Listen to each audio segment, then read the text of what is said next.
هل تعرف ماذا تريد منك الأمة؟ الأمة لا تريد منك أن تتحدث فقط، الأمة لا تريد منك أن تتألم فقط، الأمة تريد منك أن تعمل. وكيف أعمل؟ ابدأ بنفسك فانهها عن غيها، ابدأ بنفسك فابنيها، ابدأ بنفسك فشيد منها بناء رائعا. أنت عضو فعال في هذه الأمة، أنت عضو لا تستغني عنك الأمة. لا تجعل من نفسك شيئا بسيطا.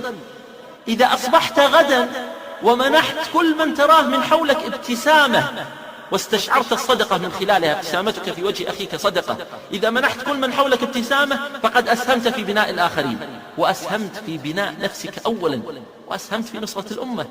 هل تنتصر الأمة بابتسامة؟ تنتصر الأمة بابتسامة وبكلمة طيبة وبكلمة هادفة وبدعوة وبصبر وبمجالدة وبإجادة وبإتقان وبإبداع وبتميز. هذه كلها عوامل، كل منها صغير بمفرده، ولكنها بمجموعها تخلق لك نقلة عظيمة وتغيير عظيم. كن صاحب عطاء، كن صاحب يد بيضاء.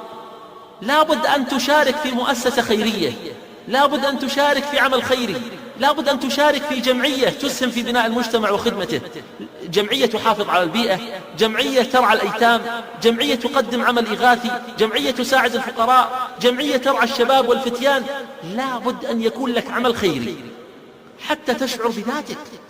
اسأل نفسك، أنت كم ساعة تقضيها خلال أسبوعك، خلال شهرك في العمل الذي يثري مجتمعك ويبنيه؟ أسهم بشيء، اكتب مقالة، قدم محاضرة، انصح من حولك، أرشد جيرانك، أرشد أصدقائك. يا كرام، نريد أن نلقى الله سبحانه وتعالى وهو راض عنا، نريد أن نلقى الله وقد أصلحنا دنيانا وأخرانا، نريد أن نلقى الله ونحن فخورين.